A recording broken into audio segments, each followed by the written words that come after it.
Terima kasih Anda masih bersama kami di Suara Sriwijaya siang hari ini.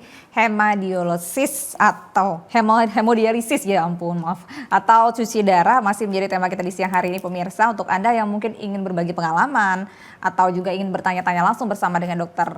Irwan dan juga Ibu Dewi silakan di 0711 311 454. Oke, saya ke Bu Dewi lagi nih Bu. Persiapan ya, tahapan ketika ibu kan sekarang dari awalnya yang belum bisa pergi sendiri ke kamar mandi di gatong, kemudian sekarang sudah bisa mandiri gitu, artinya tahapan-tahapan ibu dalam menjalankan proses cuci darah ini bagaimana nih Bu? Ya itu tadi, dari awal kan kita masih dilarang nggak boleh banyak minum, nggak boleh makan buah, tapi kan nggak bisa langsung pantang, masih dihajar makan itu. Sebulan bisa 2 kali, 3 kali masuk rumah sakit. Oh, memang berarti kalau divonis kayak gini nggak bisa minum banyak? Nggak bisa lagi, nggak buah bisa. Nggak boleh. Kalau saya kemarin masih kencing ya, masih ini diukur. Kencing misalnya sebotol, ditambahin setengah botol minumnya, 24 jam. Tapi kalau sekarang saya sudah 8 tahun nggak pipis lagi. Jadi saya minumnya ya segini 24 jam. Segelas kecil ini ya 24 jam. Disitulah untuk minum obat, disitulah untuk kehausan. Paling ya es batu. Oh dikulumin gitu ya, diituin es batu. Tapi nggak boleh sering juga. Tapi kalau saya, alhamdulillah, cuma 2 pantang saya. Air dan buah. Saya tidak makan buah lagi. Makan biasa normal? Makan biasa saya hajar. Sayur boleh? Sayur? Memang wajib harus makan. Kalau enggak, ya dok masuk rumah sakit ya dok. HB-nya turun. Iya betul. Jeblok langsung. Tapi kalau makan nasi padang, hayo makan nasi padang, makan sayur boleh, kalau buah makan tidak sayur boleh. Saya kuat makan sayur. Tapi jangan berkuah. Walaupun berkuah ya itu tadi.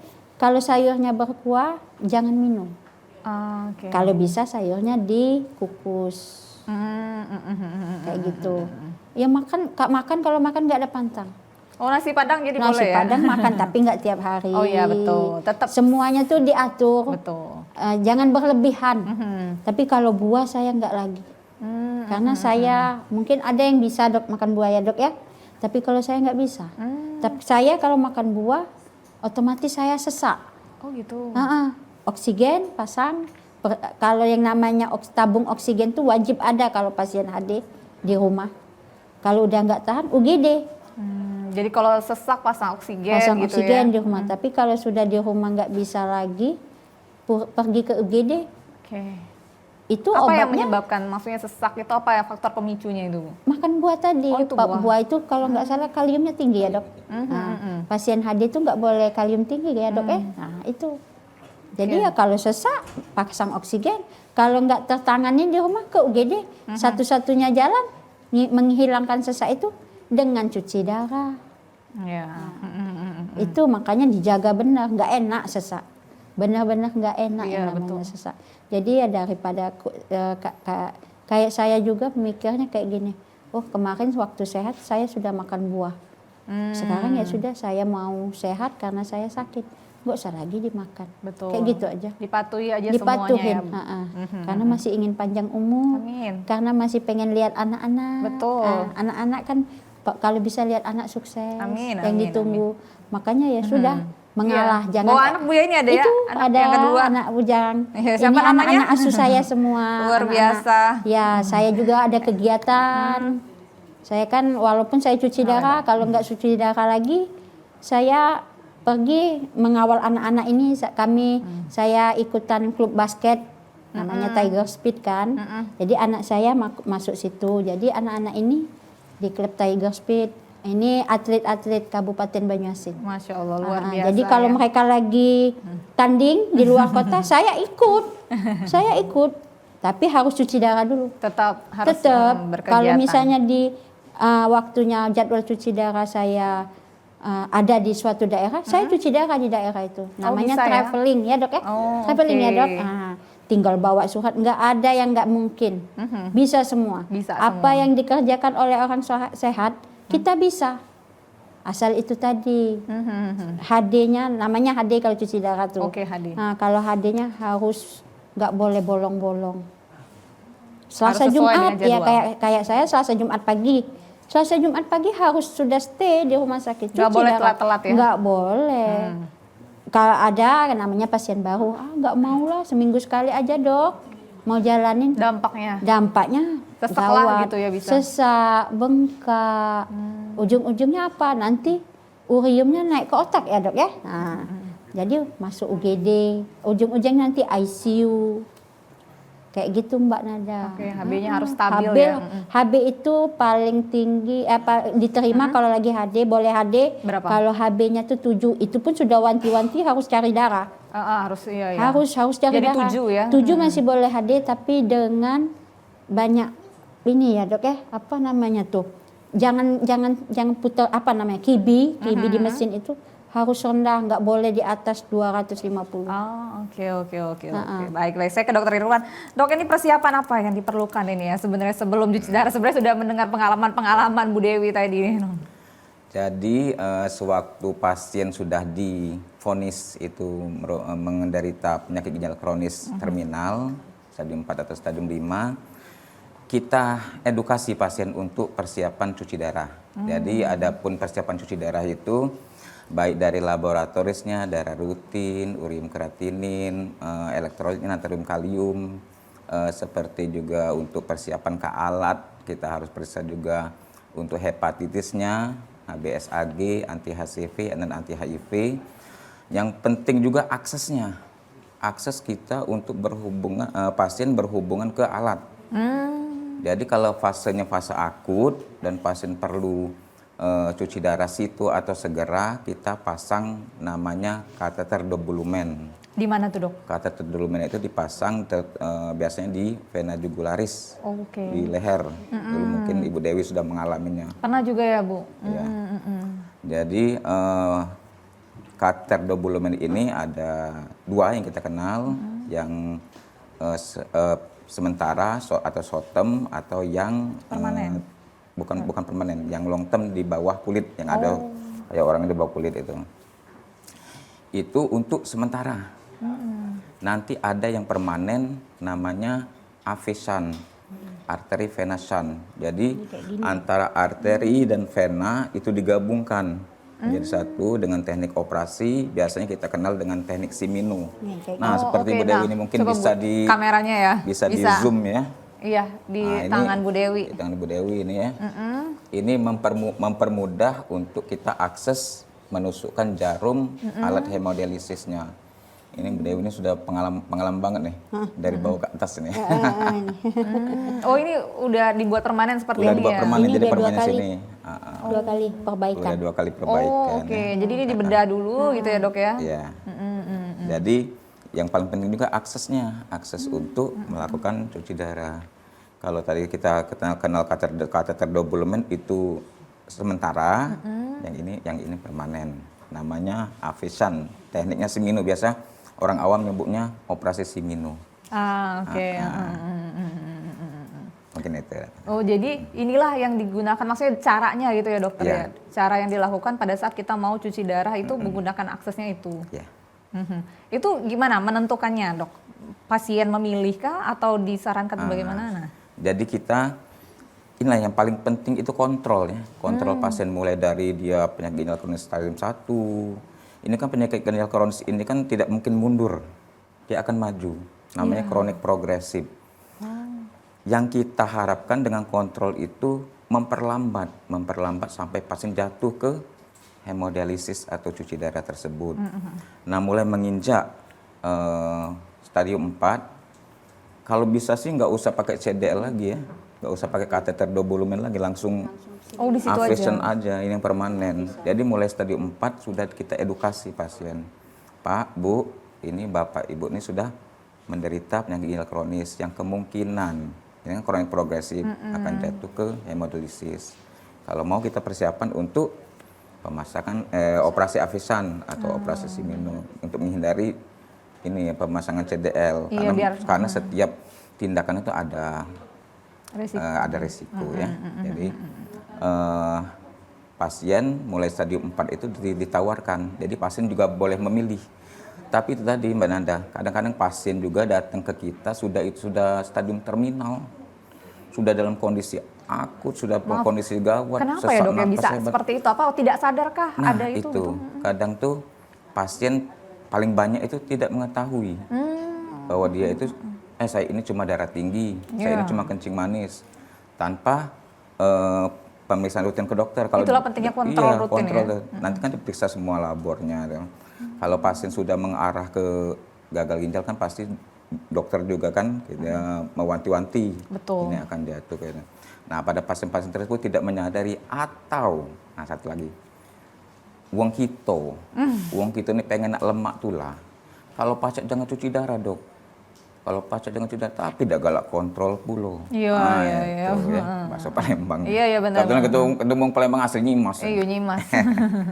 Jadi pasien tersebut menghindari kontrol ke kita dengan makan obat-obatan tersebut. Namun ada beberapa obat kencing manis tertentu, bahkan kita stop untuk dilanjutkan. Karena itu akan membahayakan ginjalnya. Memperburuk ginjal. Itu konsumsi itu jadi perburukan ginjal, sehingga pasien datang kita dalam keadaan terminal, sudah sesak hebat.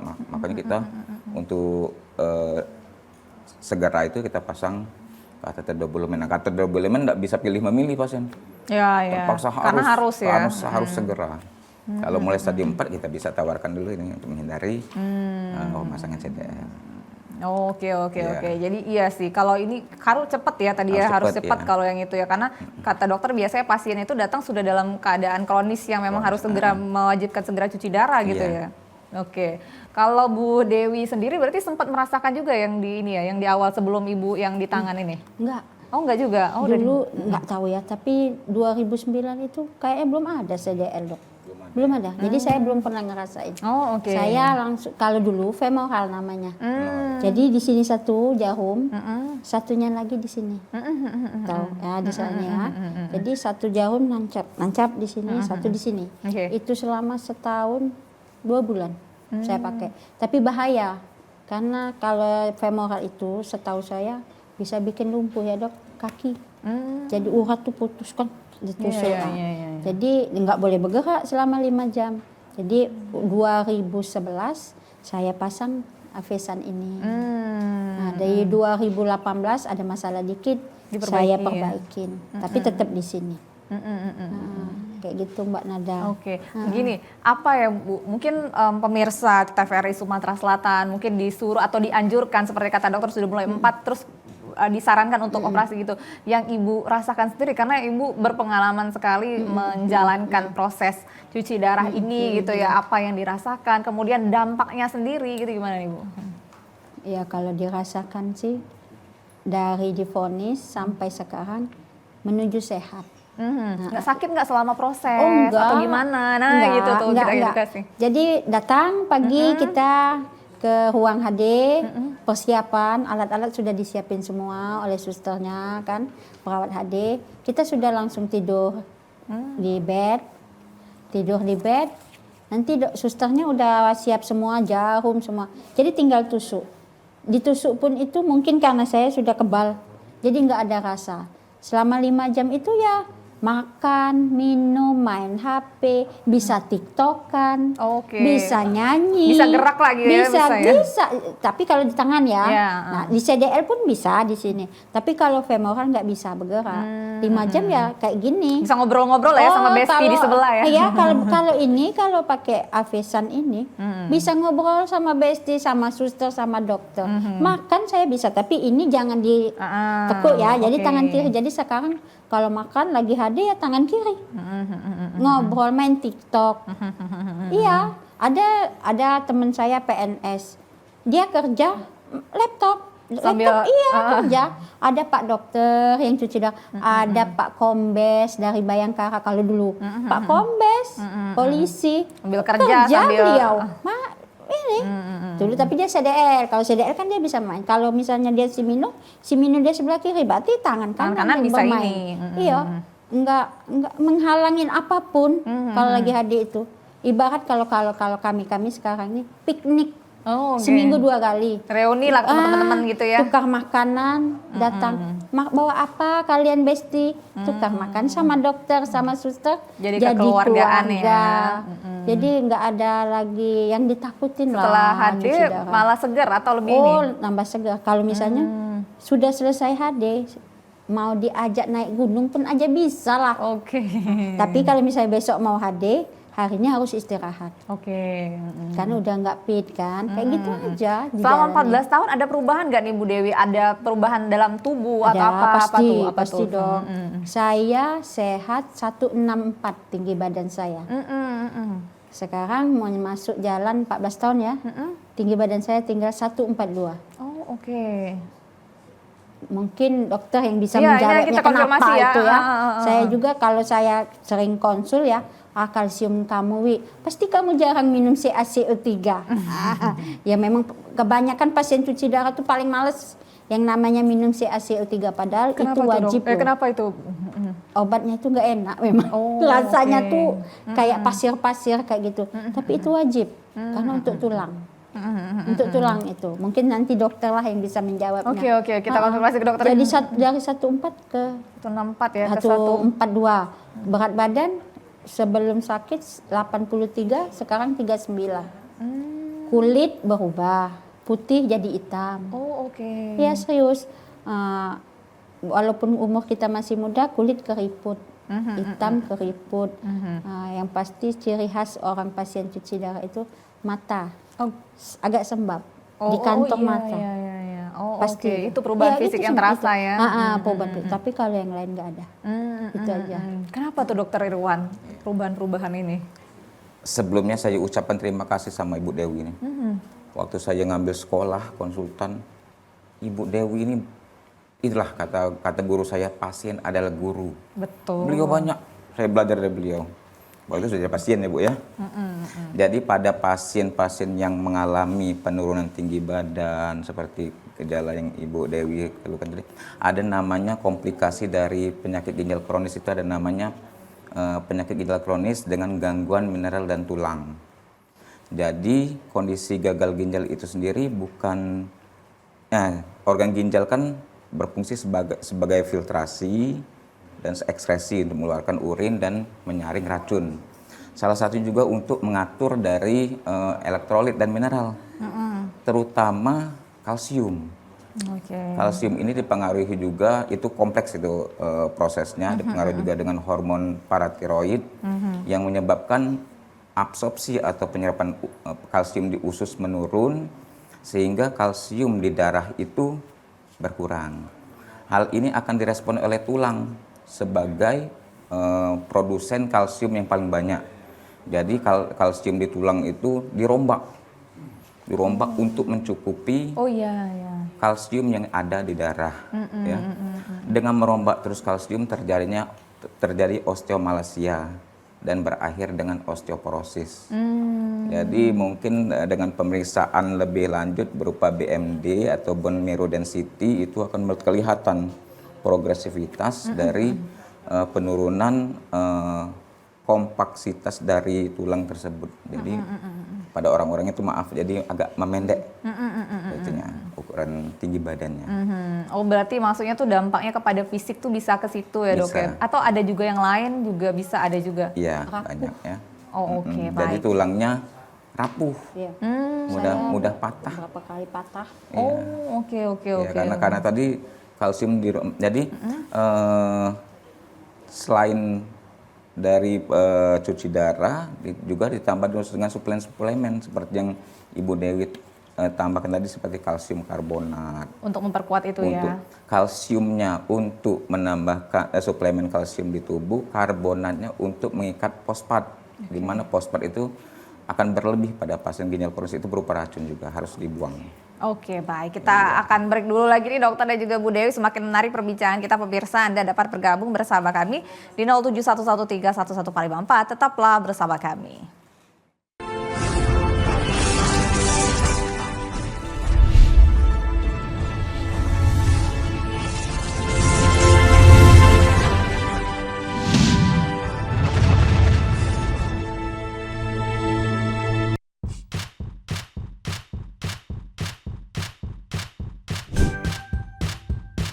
Keluarga Indonesia, sudah saatnya kita cerdas memilih tontonan yang tepat untuk anak.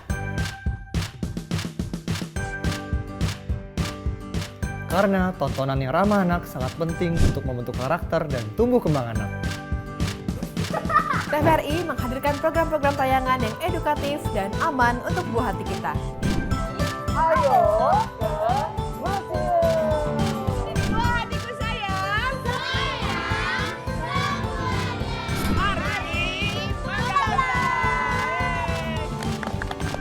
Kami, anak-anak Keva, hidup dari loncat. Seru-seru kan acaranya? Seru banget. Teman-teman jangan lupa nonton TVRI ya. Dan pastinya ramah untuk anak.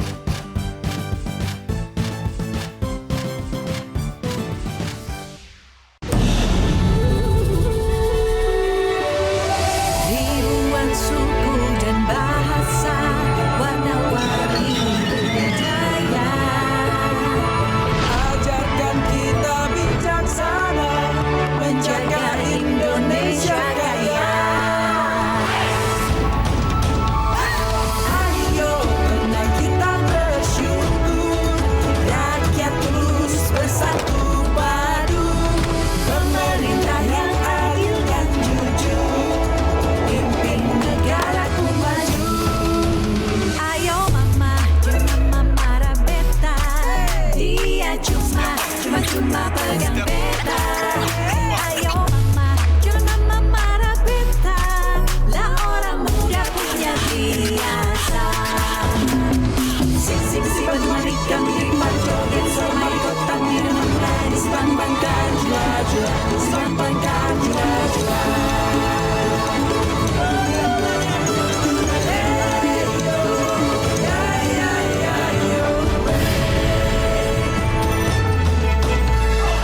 Dari Aceh hingga Papua, kita semua bersaudara, bekerja dan berdoa, bangga dan bersahaja untuk Indonesia Raya.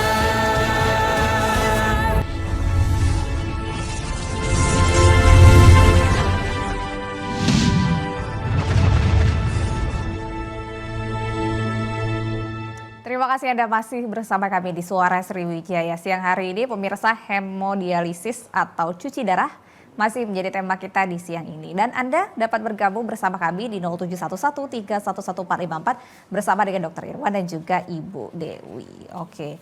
Tadi banyak terjadi perubahan-perubahan gitu ya Bu Dewi ya dalam selama proses 14 tahun ini. Kemudian juga dalam proses-proses itu Bu Dewi tadi juga mengatakan jangan sampai HB-nya rendah kalau mau cuci darah. Itu kenapa tuh harus nambah darah terus Ibu? Ya mungkin faktor pikiran. Apa rasanya? Maksudnya ketika ini ya HB-nya rendah gitu. Kalau ini paling lesu, lemes. Iya, nggak ada tenaga gitu Nggak ya? ada tenaga, terus ya terasa kalau kita jalan kayak terbang. Melayang. Satu, sudah sesak. Sesak pasti itu. Ibu sudah bisa mendiagnosis diri Sudah, sendiri, wah HB saya ya. kurang nih gitu ya. Kalau misalnya bangun tidur, aduh kok nggak enak ya, gelisah, nggak bisa tidur. Terus kalau ke kamar mandi kok melayang. Itu sudah pasti yuk kita Ke UGD gitu ya langsung? Enggak, aku belum ke UGD. Paling langsung ke lab. Oh, Cek lab. cek dulu. Cek Bilang dulu. aja di labnya kan, di mana, apa di Pramita, apa di itu. Di lab lab kan, aja, Bu, pokoknya ya? di lab. Dia bilang saya mau ini Cek HB cek gitu. HB aja sama besi, zat besi sama HB. Udah, nanti dicek keluar hasilnya kalau 7 wanti-wanti. Bisa HD, bisa cuci darah, tapi dengan wanti-wanti. Lebih baik kita masuk UGD, tambah darah dulu. Betul. Sudah tambah darah nanti tinggal jadwal HD-nya diproses, bisa. Tapi kalau 6 nggak bisa benar HD. Berarti kalau dia di bawah itu nggak boleh cuci Nggak darah boleh, dulu. bahaya. Membahayakan pasien sendiri. Dan perawat nggak mau ambil resiko. Betul. Nggak bisa. Berarti Ibu juga pernah mengalami maksudnya HB rendah juga 4 pernah. saya sudah. Oh, oke. HB 4, 3 pun saya sudah. Iya. Tapi alhamdulillah sekarang sudah memasuki 2 tahun sekarang jarang. jarang sekali tambah darah ya, karena itu tadi faktornya juga banyak, bisa kurang HB itu pikiran, makan, hilang nafsu makan ya dok. Sering Iya, itu, iya, iya, betul. sering banget pasien cuci darah kebanyakan kalau pulang dari cuci darah mual, pasti mual, itu pusing ya dok, makan nggak mau sampai 2 hari. Itu menyebabkan HB turun juga ya. Jadi ya itu tadi harus makan, Oke. dihajar dengan makan, sama satu lagi suntik, ada obatnya. Oke, Harus oke, suntik oke. ya, ini apa, seminggu sekali, bisa 2 minggu sekali disuntik, suntik penambah darah. Iya, iya, iya. Oke, saya ke Dokter Irwan. Dokter, apa yang menyebabkan HB ini rendah untuk pasien ini, Dok? Iya Mbak Nada. Jadi organ ginjal itu salah satu fungsinya itu membentuk yang namanya eritropoietin. Eritropoietin itu yaitu bahan penambah untuk membentuk hemoglobin darah itu sendiri. Jadi bahan dasar hemoglobin itu berupa eritropoietin kurang, otomatis HB-nya ikut turun, ya, sel darah merahnya turun. Dan juga yang kedua, penyakit gagal ginjal ini merupakan penyakit inflamasi kronis, di mana penyakit radang kronis, inflamasi kronis itu menyebabkan peningkatan dari hormon yang dihasilkan oleh hati namanya hepsidin, dan itu juga menyebabkan umur dari HB itu cepat menurun. Jadi ada beberapa kondisi, terutama 2 kondisi tersebut yang menyebabkan HB turun. Jadi pada pasien yang penyakit ginjal kronis dengan hemodialisis, syarat hemodialisis itu HB minimal ya, ini minimal harus di atas 7, kalau bisa di atas 8. Itulah Ibu Dewi bilang tadi, kalau sudah 7 tuh wanti-wanti. Betul. Tapi enak tambah darah dulu. Tapi kalau tambah darah terus, efek dari transfusi darah itu banyak. Dari bahan-bahan sampah juga ikut masuk ya ke tubuh.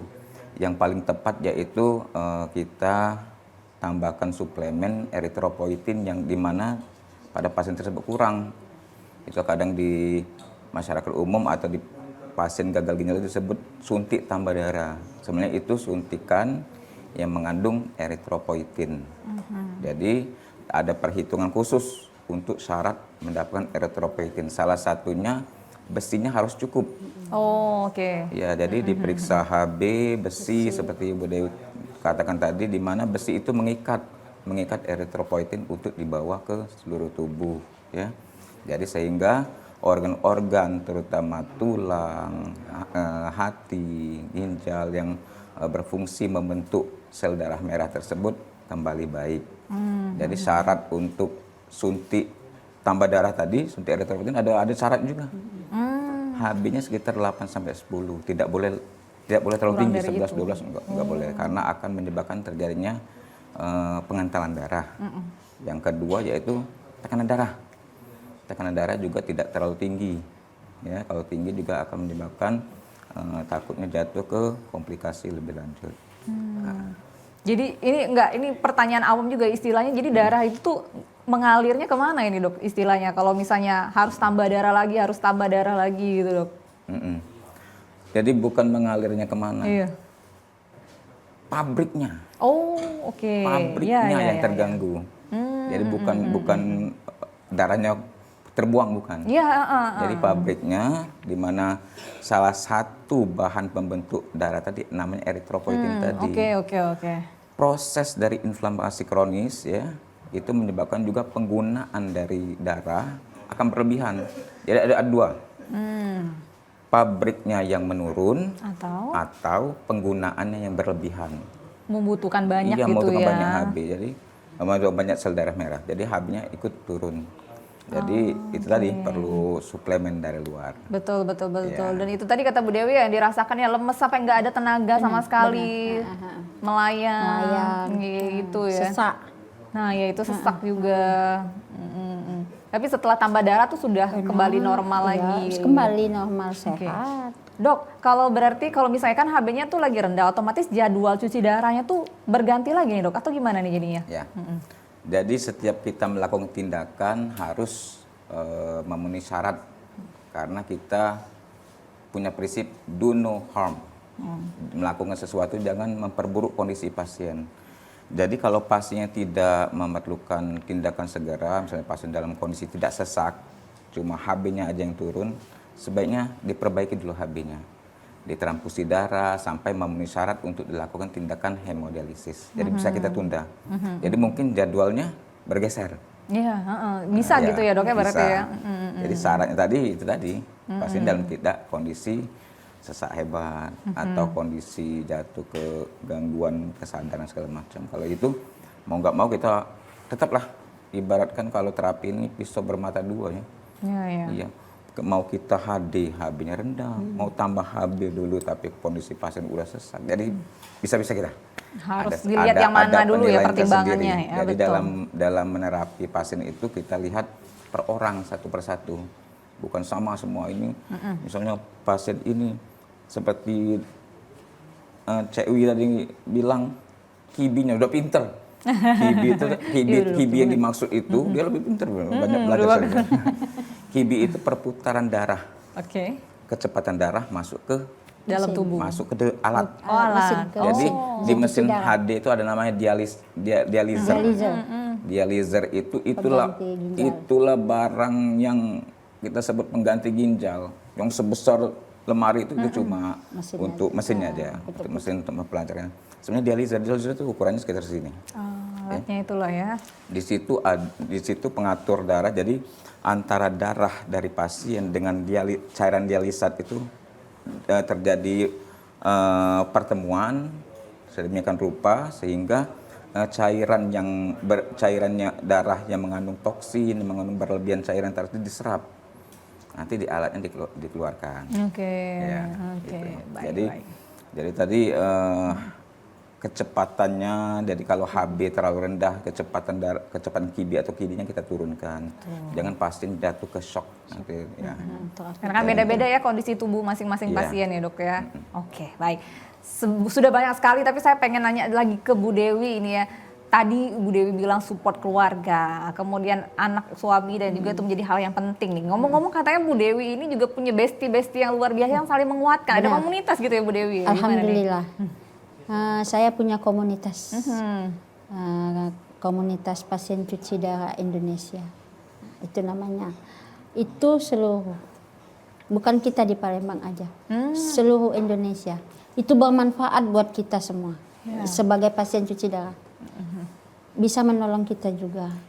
Satu support sistemnya tuh hebat banget mereka. Sekuat, bukan saya aja yang 14 tahun, ada yang 25 tahun. Wow. Benar, ada yang 25 tahun, ada yang 20 tahun, ada yang 30 tahun. Dari bermacam pekerjaan mereka, ada sutradara film.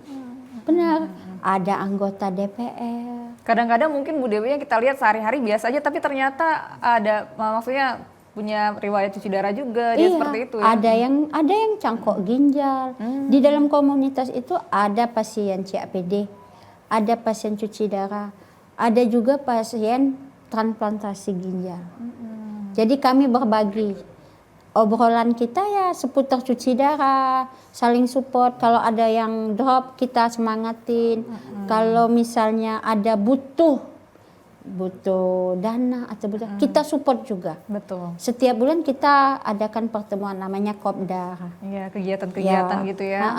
Seluruh dari rumah sakit di Palembang ada semua pasiennya kan. Betul. Jadi kita ayo ikut sama kami, kita ngobrol kita berbagi. Kalian tidak sendiri menjalani sakit ini, kalian tidak sendiri. Ada kami. Kami juga ada. Di dalam itu juga ada pendamping, ada anak-anak pasien. Mungkin pendamping ada kesel hati atau gimana dengan keluarga pasien. ya. Jadi mereka saling sharing juga. Jadi ya itu tadi setiap bulan kopdar kita ngobrol bareng. Bisa pergi ke kafe. Misalnya di rumah, ya ayo di rumah makan-makan. Betul. Gitu aja. Alhamdulillah banget. Ada teman, ada bestie-bestie dari seluruh Indonesia. Iya, saling menguatkan Saling ya. menguatkan. Dan satu lagi, kalau kita lagi jalan-jalan kan, holiday ke Bandung, tinggal telepon. saya mau ke Bandung, saya mau HD di Bandung, mau cuci darah di Bandung, bisa tolong saya? Oh iya Mbak Nyimas, saya siap. Saya mau ke Jakarta, saya mau cuci darah di Jakarta. Ada nggak tempat di rumah sakit mana yang terdekat? Dibantu. Iya. Dibantu asal dengan satu syarat, berkas lengkap, surat dari dokter ada, itu aja. Itulah senangnya ya. Nggak ada yang susah. Betul. Asal mau berbagi kita sharing. Ayo. Boleh dibagi lah kontaknya ya, Oke, Bu kalau Dewi ya, yang kalau misalnya yang ini. merasa menjadi pasien cuci darah di Palembang, dimanapun yang bisa melihat tontonan ini, saya sebagai pengurus sebuah komunitas pasien cuci darah, silakan hubungin saya, boleh di Japri saya atau WA ke 0823 75 71 6721. Nanti saya masukin di grup kita di komunitas pasien. Oke. Silakan berbagi, kita jadi bestie lah. Iya, sharing-sharing pengalaman gitu ya. Keluarga pasien pun Benar, juga boleh benar. gitu kan ya. Ada dokter di dalam itu, ada susternya. Jadi walaupun jam 2 malam ada yang drop, tinggal ngobrol, disambut, langsung Masya Allah. dibantu. Misalnya, tolong saya mau masuk UGD tapi saya nggak ada kendaraan, kita bantu. Kita siapkan mobil, gitu. Pokoknya ya ada kegiatan apa, donasi atau apa, kita ikutan. Puasa pun kayak gitu. Betul. Pokoknya jangan menyerah lah. Hidup harus dijalani. Betul. Yang sakit ya tinggal sakit. Berobat kita jalanin, berobat ya dok ya.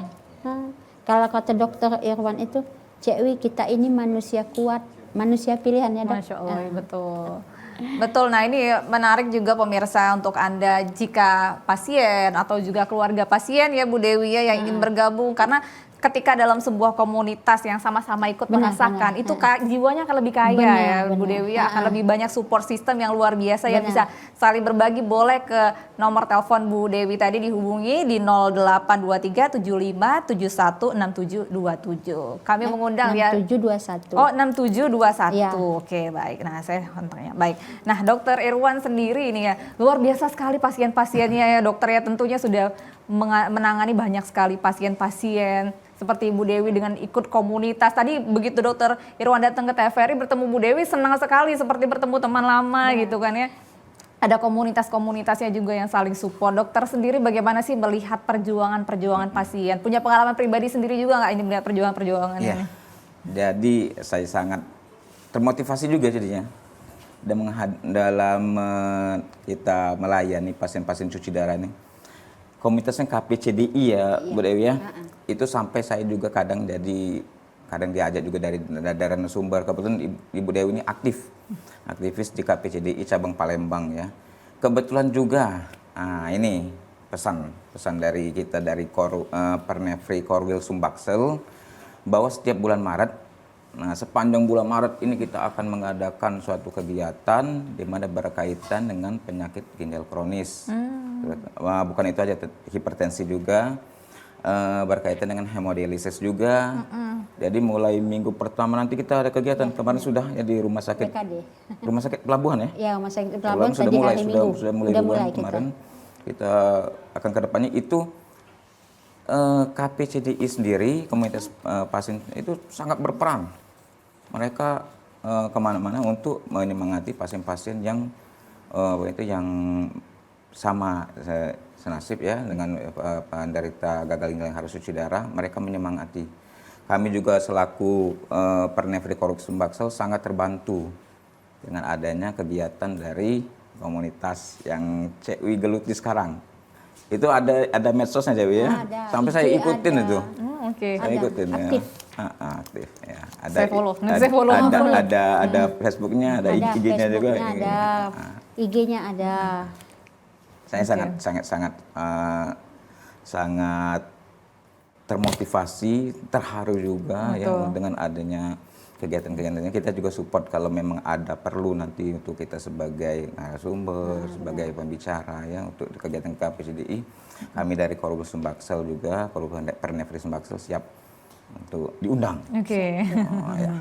Baik, terima kasih Dokter Irwan, terima kasih juga Bu Dewi, saling support ya antar pasien dan juga dokternya, kemudian menjadi komunitas dan saling support antar sesama penderita dan keluarga ya. Keluarga penderita penyakit ini mudah-mudahan semuanya bisa selalu happy gitu ya, karena happy itu yang menjadi obat yang paling penting gitu ya. Happy dan juga semangat dokter. Terima kasih, sehat selalu Bu Dewi, juga selalu Terima kasih, semangat Bu Mbak ya, Nana. sehat selalu juga. Amin, amin, Waktu amin. kita sudah habis, terima kasih juga teman-teman yang sudah hadir di sini, yang sudah hadir di Studio TVRI Sumatera Selatan. Terima kasih juga Anda yang sudah bergabung bersama kami di TVRI Sumatera Selatan. Saya Nada Nasyaya, mewakili kerabat kerja yang bertugas pamit undur diri. Terima kasih atas kebersamaan Anda. Sampai jumpa.